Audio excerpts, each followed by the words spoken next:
A minha convidada de hoje é diretora de uma das maiores bibliotecas do país, a segunda maior da América Latina, Amário de Andrade, em São Paulo. Foi curadora da FLIP, a Festa Literária Internacional de Paraty, um dos principais eventos literários do país. Estou falando da jornalista e historiadora Josélia Aguiar, autora do livro Jorge Amado, uma biografia, onde ela traça um perfil inédito da vida e obra do escritor baiano. É uma obra de fôlego, quase 700 páginas, um livro que foi vencedor do prêmio Jabuti e apresenta cartas de parentes, amigos e outros escritores, documentos que nunca tinham sido divulgados até então. Josélia Aguiar, muito obrigada pela sua participação, seja bem-vinda, é um prazer conversar contigo. É um prazer enorme conversar com você também. Bom, é um livro de fôlego, não ficção, uma biografia narrativa, e você se aprofundou nos arquivos, não ficou apenas nos relatos. Eu atribuo muito ao fato de você ser uma historiadora e jornalista. É isso? Estou certa? Sim, eu diria que o fato de ser jornalista e ter também essa experiência na academia, né, na área de história, isso tudo me deu interesse e aptidão, né, para ir atrás de arquivos, né, arquivos os mais variados, arquivos públicos, privados, aqui no Brasil, no exterior, né, porque me interessava muito descobrir o Jorge Amado dos primeiros 50 anos de vida dele, né. As pessoas, em geral, conhecem, lembram, né, recordam Jorge Amado já com mais de 70 anos, né, sobretudo porque ele viveu bastante, né, e as pessoas que estão vivas hoje, que o conheceram, já o conheceram bastante maduro, né. Então, se eu ficasse apenas nas entrevistas, né, eu conheceria o Jorge Amado com mais de 70 anos. Eu queria muito entender, por exemplo, como que ele se tornou o escritor em sua época, mais popular do Brasil, né? Como é que ele se tornou tão conhecido no exterior, né? Tão lido no exterior. Então, para eu responder essas perguntas, eu precisava de material de época, né? Jornal, revista de época, cartas que ele trocou, né? Com gente de todo mundo, artigos dele, manuscritos, enfim. Então, para eu encontrar esse material, eu tinha realmente de não ficar apenas com as entrevistas, né? As entrevistas de quem o conheceu, né? Em geral, quando um jornalista faz uma biografia desse tipo, ele conversa com muita gente que conheceu, né, o biografado, né? No meu caso, eu conversei, né, com bastante gente, mais de 100 pessoas, mas eu entendi que o que era mais novidade estava nos arquivos. Josélia, ele foi um homem do mundo, né? Circulou muito, tinha muitos amigos, transitava entre vários universos, ambientes. Jorge Amado foi um personagem difícil de ser biografado?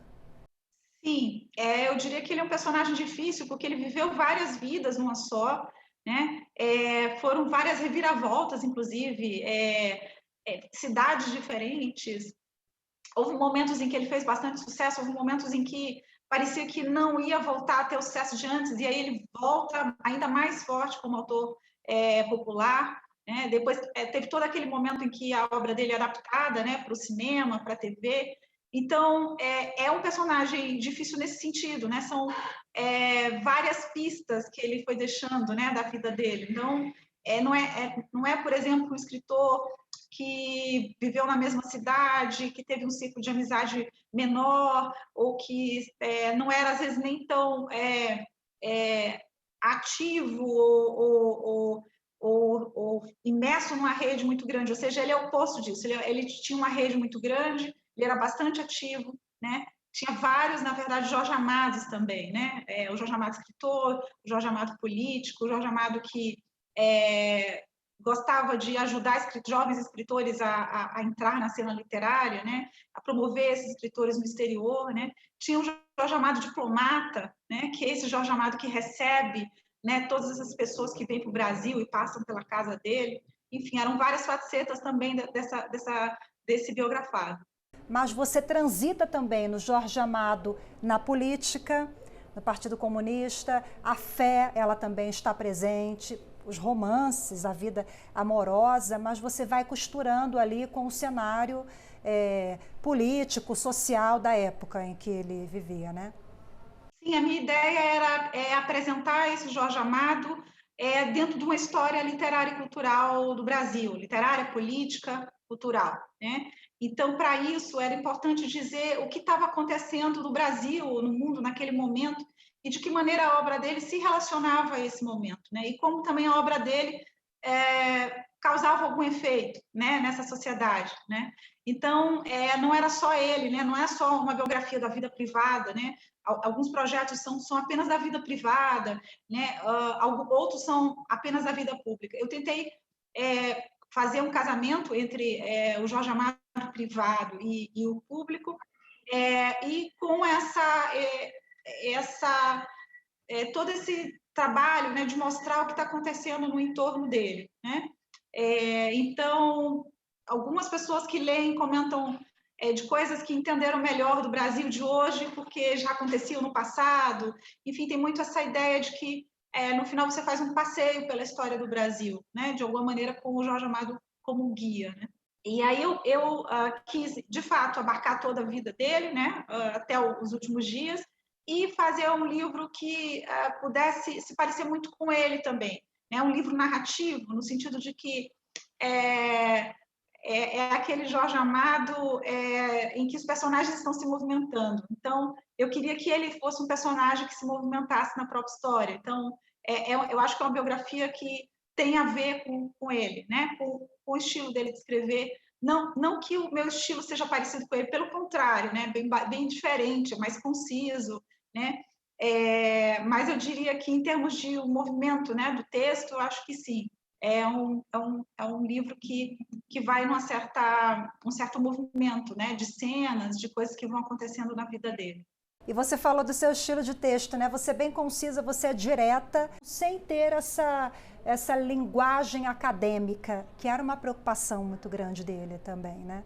Sim, eu queria que fosse um livro que todo mundo pudesse ler, não é um livro apenas para o público acadêmico, né? Então, eu tive muito essa preocupação como jornalista, né?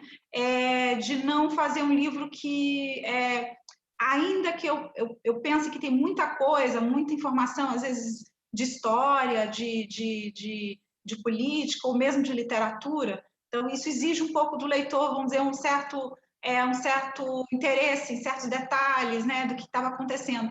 Mas eu entendi que era importante justamente para a pessoa entender, né, entender a cena, entender o porquê dele estar fazendo aquilo.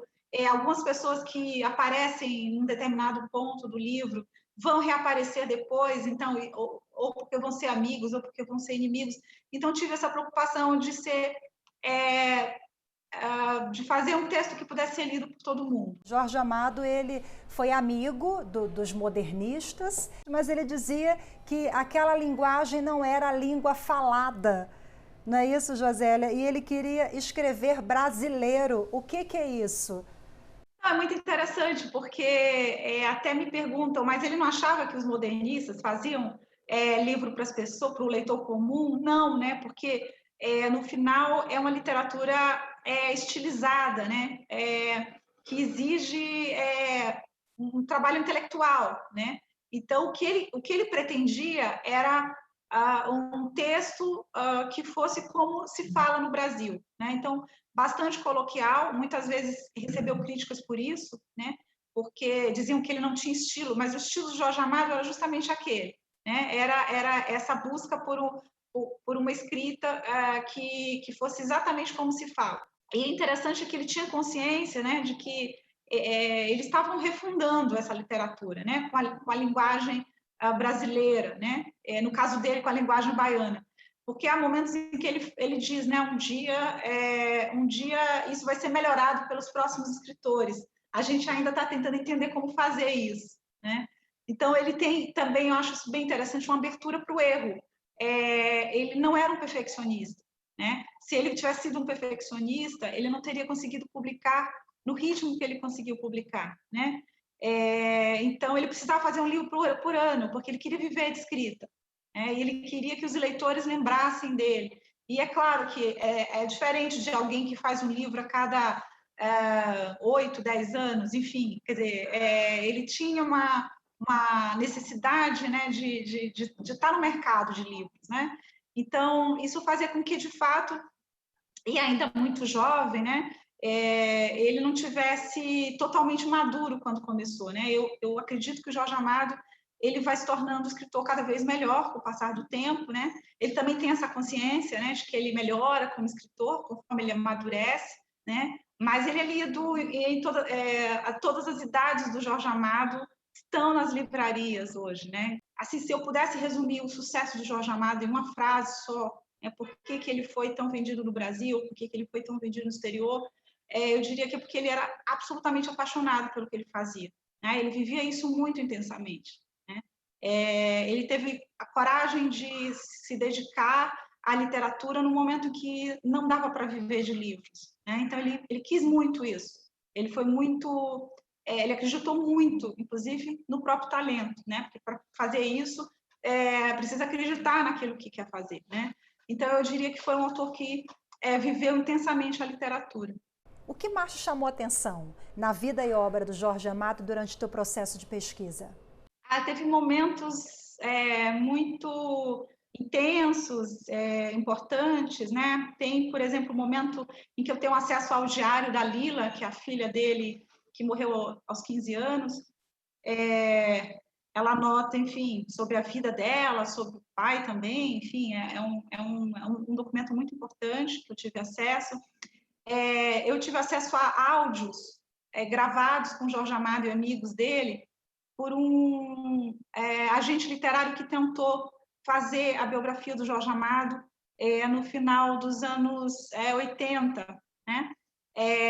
Thomas Coach. Então, o que aconteceu? Ele tentou fazer essa biografia, desistiu, doou essas fitas, né, para a Universidade de Princeton, para a biblioteca, lá na seção de obras raras e coleções especiais, e eu consegui ouvir essas fitas, né? São depoimentos extremamente longos, né, do próprio Jorge Amado, né, dos familiares, que me ajudaram, isso já foi no final do livro, a entender vários pontos que não estavam assim tão explicados para mim. Quais, por exemplo? Tem algumas decisões da vida do Jorge Amado, muitas vezes são explicadas por fatores políticos, né? Eu comecei a entender que muitas decisões eram pessoais, né? Então, a vinda dele da Bahia para São Paulo, né, nos anos 40, quando ele se candidata a deputado, né? A mulher dele, na verdade, estava doente, né? E ele veio para que ela tivesse, né, um hospital melhor, né? Então, e as pessoas entendem que foi uma decisão política, e na verdade foi uma decisão pessoal, né?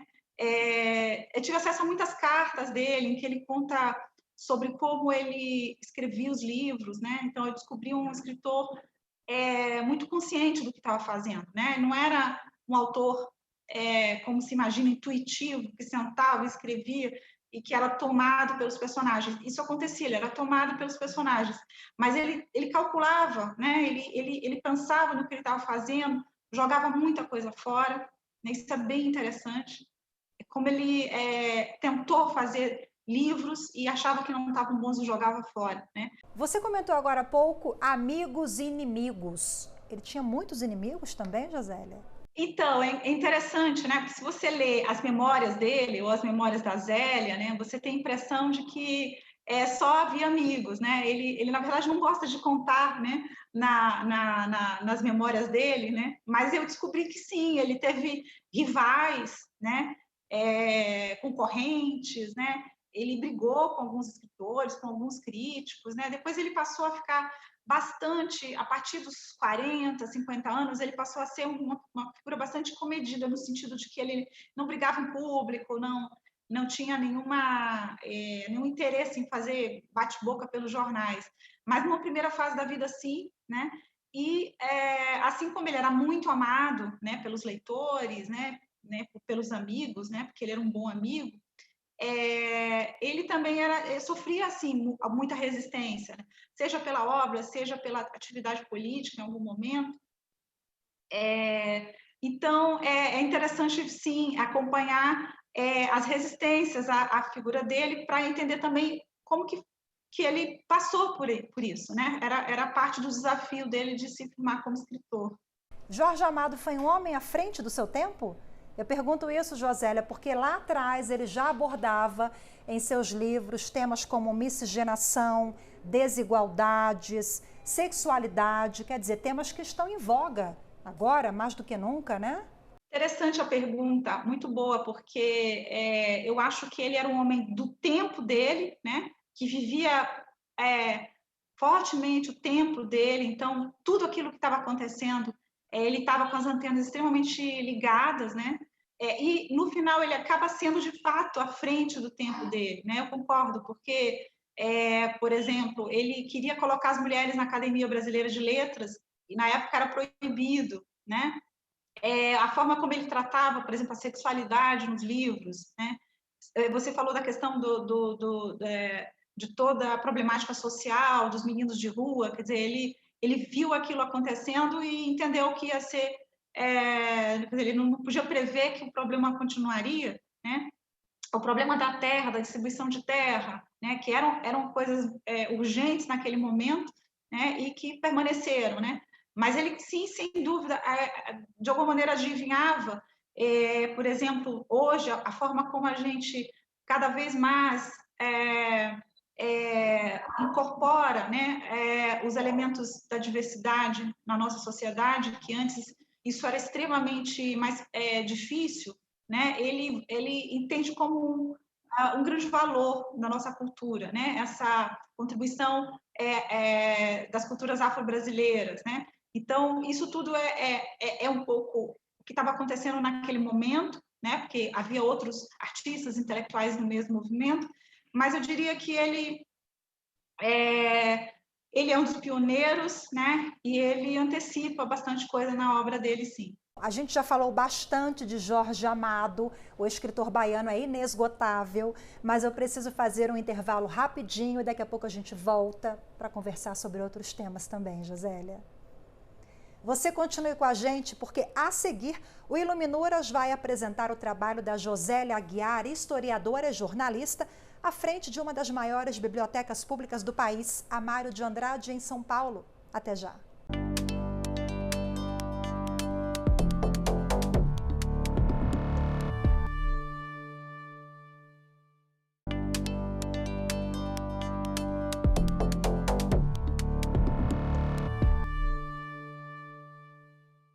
Ela é diretora de uma das maiores bibliotecas públicas do país, a Mário de Andrade, em São Paulo, a segunda maior da América Latina. Foi curadora da FLIP, a Festa Literária Internacional de Paraty. Também biógrafa de um dos principais autores brasileiros, o popular, aclamado no Brasil e no mundo, Jorge Amado. Eu estou falando da historiadora e jornalista Josélia Aguiar, que é a minha convidada de hoje. Josélia, vamos aqui voltar à nossa conversa. Além da biografia, você também organizou a FLIP. Como é que foi o processo de curadoria do evento? Eu entrei na FLIP no momento em que a FLIP passava assim por um período grande de renovação. No ano anterior, havia acontecido uma série de críticas em relação à presença de autores e autoras negros, né? Então, eu já tinha essa pesquisa sobre o Jorge Amado, né, em andamento. O livro saiu um pouco depois que eu saí da FLIP. Então, assim, eu estava bastante interessada nessas discussões, né, das questões raciais, né, das contribuições africanas, afro-baianas. Então, eu quis muito que a minha curadoria ampliasse, né, esse repertório da própria FLIP, né? Então, eu quis trazer mais autores de outras regiões, né, de outras origens, né, não só nacionais, como os estrangeiros também eram de origens bastante diversas, né? Essa pesquisa não só estética, como também, de alguma maneira, antropológica, né? Então, isso tudo fez com que o programa de 2017, que foi o primeiro ano, e em 2018 eu dei continuidade, né, a essa atitude, né, curatorial, que no final o programa refletia essas preocupações, né? Essas preocupações de buscar, de mostrar, né, a pluralidade do país, né? E como curadora da Flip, você teve uma preocupação em trazer jovens autores, a democratização mais uma vez presente no seu trabalho. Você colocou em pauta assuntos que estavam sendo tratados ali na mídia. Isso faz com que você conquiste novos leitores também, né? A ideia de democratizar, ela passa pela ideia de você ter públicos diferentes, né? Então, as pessoas, os leitores são diferentes, eles querem encontrar, né, no palco da Flip, leituras que os interessam, né? Então, naquele momento, a gente tinha no Brasil uma nova geração, eu vejo assim, uma nova geração de leitores, né? Muitos deles saídos das universidades após programas de cotas, né, racial.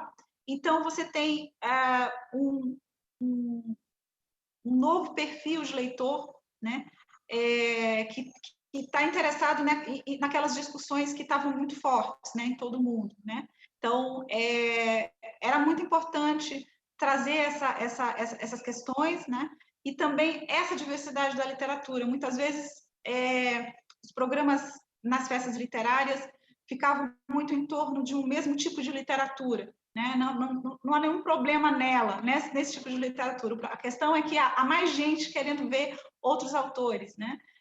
Então, a gente vai ter que organizar aqui para caber todo mundo, né? Foi mais ou menos esse o raciocínio, né? Desde 2019, você dirige a Biblioteca Mário de Andrade, em São Paulo, que é uma das principais do país, a segunda maior da América Latina. E desde que você assumiu, Josélia, a biblioteca teve um crescimento de 40% no número de visitantes. Como é que você alcançou esse resultado? O que aconteceu é que a gente tinha recurso e poderia usar esse recurso, que é um recurso destinado à programação cultural. Então, ela tinha uma programação de artes e teatro que era bem boa e conhecida, mas faltava ter mais coisas de livro-leitura. Foi esse meu foco, né?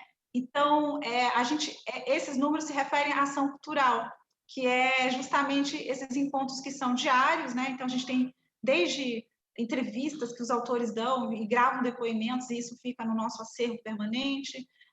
Há, por exemplo, clubes de leitura, saraus, slams, né? Então, a gente passou a ter, pela nossa conta, 5 vezes mais programação de livro-leitura do que tinha antes. Então, foi natural que viessem mais pessoas, né? Você é jornalista, historiadora e uma excelente gestora, Josélia. No ano passado, a Biblioteca Mário de Andrade adquiriu 1.500 novos títulos de 77 editoras.